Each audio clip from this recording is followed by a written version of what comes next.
como e quanto cobrar pelos seus trabalhos. Aqui eu vou usar um pouco da minha experiência.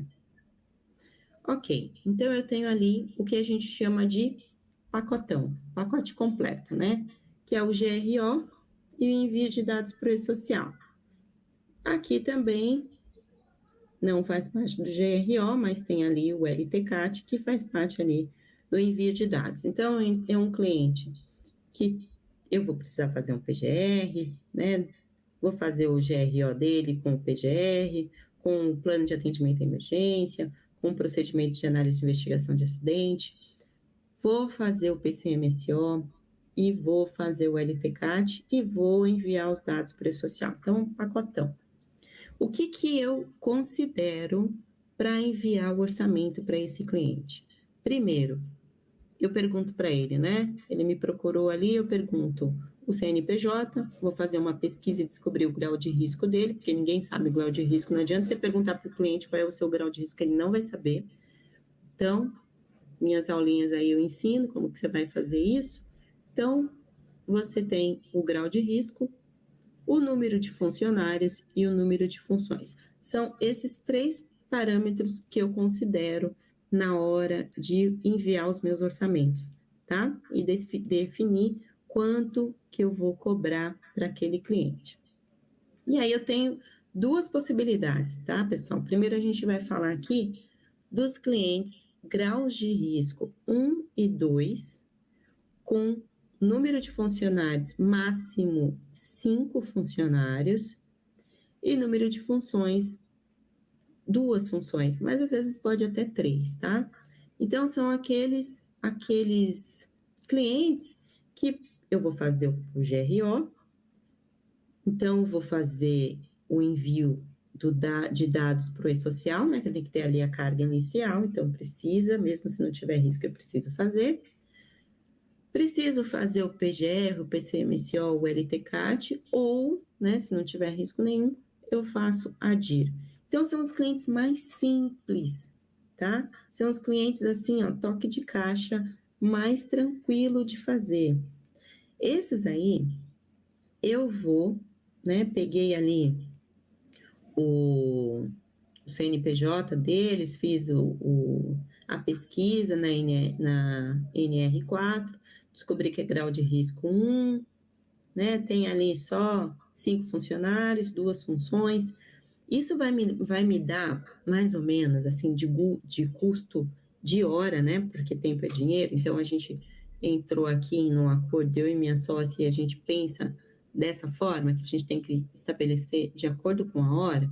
Então, eu vou fazer uma visita virtual, né, para esses clientes, eu faço uma chamada de vídeo, eu estou em São Paulo, combustível é caro, o trânsito é uma maravilha, então eu faço essas visitas virtuais. Quem são esses clientes, pessoal? Papelaria, loja que vende roupa, um escritório de advocacia, são clientes pequenos, sabe? Que você, de pensar, você pensa, realmente, não tem risco. E aí eu faço essa chamada de vídeo, envio os dados para a pessoa, né? As minhas planilhas, que já estão todas pré-definidas lá no curso passo a passo, envio para a pessoa que me contratou ou para o contador dela, para que ele me passe os dados que eu preciso. E essa minha visita virtual vai ter no máximo 1 hora, estourando. Então, eu demorei ali para fazer, né, uma chamada de vídeo, eu peço para ela me mostrar, me explicar o que eles fazem, peço para me mostrar o local de trabalho, pergunto sobre os extintores, vejo se tem escada, se tem corrimão, se tem degrau, enfim, vejo um pouco de cada risco ali, né? Se tem perigo de risco de acidente, se a parte de bombeiro tá certa, vejo como que é a mesa, a cadeira, né? Se é tudo padronizado, se tem ali uma coisa que é muito que não entra ali na parte ergonômica, enfim. Essa visita é suficiente para eu ver tudo isso, né? E se for algo muito perto, eu vou de carro, tranquilo, mas se não, eu faço virtual mesmo. E aí, depois que eu colhi todos esses dados, eu vou gastar mais ou menos de 2 a 3 horas para digitar os dados, elaborar os documentos e enviar os dados para o e-social. De quem? Dessas pessoas aqui, ó, de 1 a 5 funcionários, de 1 a 2 funções, né? Vou colocar tudo e enviar. Então, em média, eu vou levar 4 horas por empresa. Então, cada hora vai me sair ali nesse valor, né? Do menor, 125, para o maior, 250. Então, vai variar, esse tipo de trabalho vai variar de 500 a R$ 1.000, tá? Vai depender aí do que a pessoa me fala, do que eu vejo ali no KINAI dela, né? Às vezes é grau de risco 1 e 2, mas será que o KINAI já me dá uma indicação de que pode ter algum risco, né? Então, a gente varia nesse valor aqui, tá? Então, o tempo médio é esse, a gente achou que esse valor é tranquilo. Quem digita é a moça, né, que a gente contratou, então ela faz essa digitação, então tá tranquilo para a gente não toma o nosso tempo, que é de ficar digitando, né, que é onde mais a gente toma tempo, então, né, eu descrevo o ambiente, descrevo o risco, enfim. Então, eu tenho esse daqui e eu estou abrindo para vocês quanto que a gente cobra e é o tipo de trabalho que a gente ganha por quantidade, tá? Aí, pessoal, tem o outro aqui, que é o grau de risco 3 e 4. Ah, só voltando aqui. É muito difícil essas pessoas, né? Praticamente zero a chance de se fazer um LTCAT para essas empresas, grau de risco 1 e 2, tá? E o PGR e PCMSO também nem sempre a gente faz. Então, é só a DIR mesmo. E claro, né, tem os ASOS, tem as coisas que precisam ser feitas, a gente vê o tempo do ASO e tal, mas isso não vem ao caso. E aí, agora, eu vou falar para vocês sobre o outro tipo do pacotão, que são as empresas grau de risco 3 e 4, pessoal. E aí eu divido mais ou menos assim também.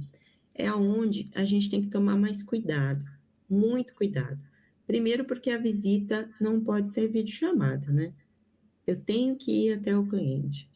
Então, nesse tipo de trabalho, a gente tem que tomar cuidado. Tem alguns alunos que já me procuraram, quando era empresa grau de risco 3 e 4, tem gente que me chama para fazer um trabalho, para fazer parceria, e está em outro estado.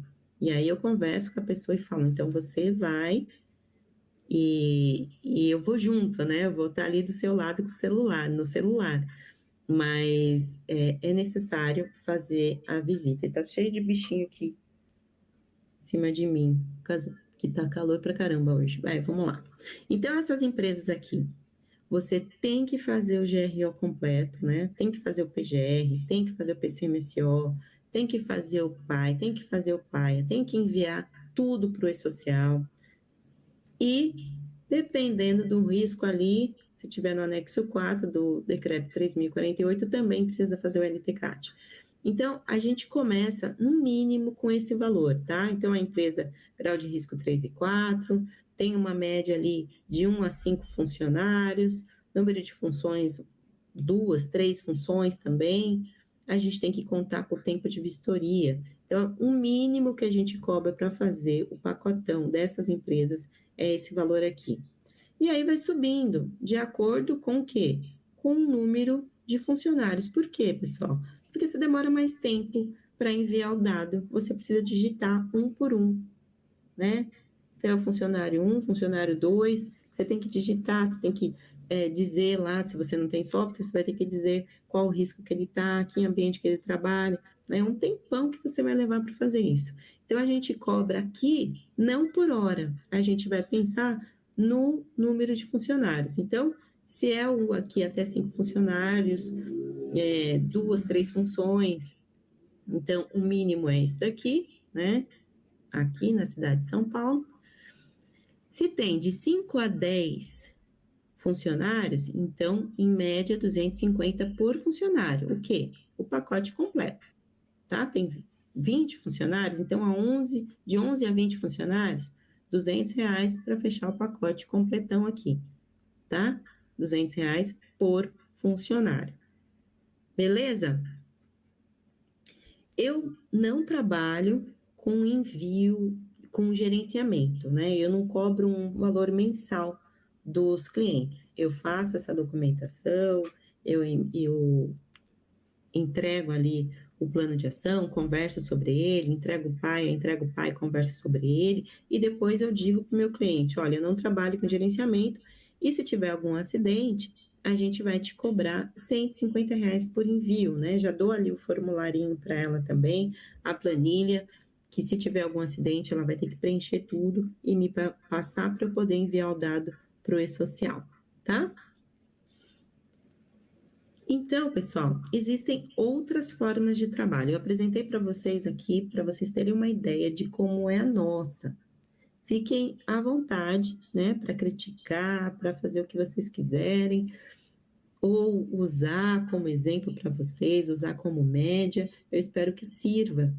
Mas existem várias formas, inclusive fazer o gerenciamento e cobrar mensalidade, que são aquelas pessoas que cobram. Tem uma aluna que ela fazia assim, acho que ela cobrava 800, né, dependendo ali grau de risco, cobrava 800 para pegar da carga inicial, do fazer a documentação, e cobrava do cliente 200 por mês. Eu achei uma super sacada. E ela tinha vários clientes, né?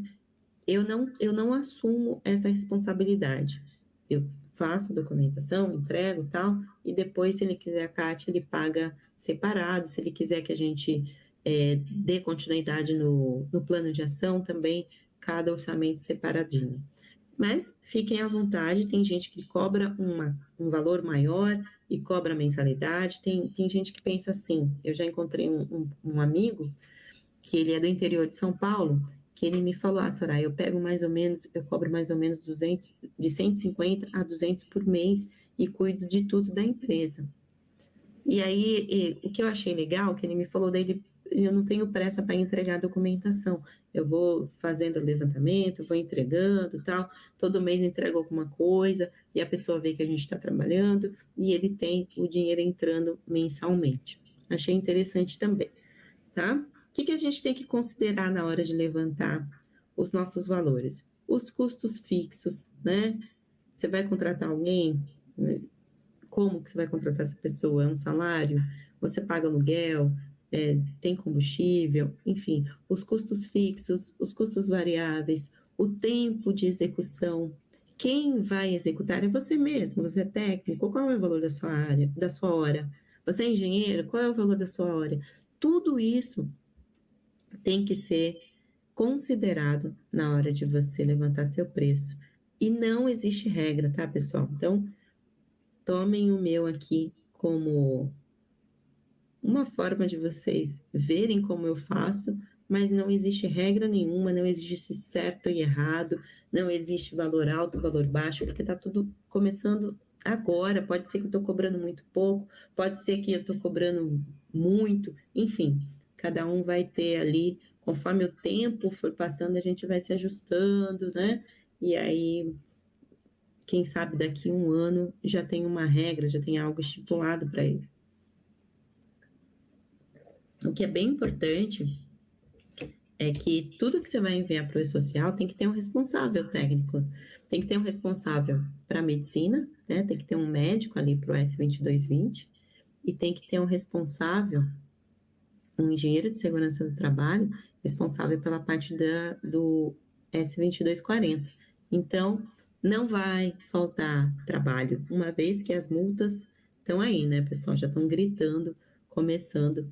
Então, o importante é vocês fazerem o que vocês estão fazendo, colhendo agora informações, aprendendo para poder fazer o que todo mundo quer, né? Ter o lugar ao sol ali e ter o seu dinheirinho todo final de mês.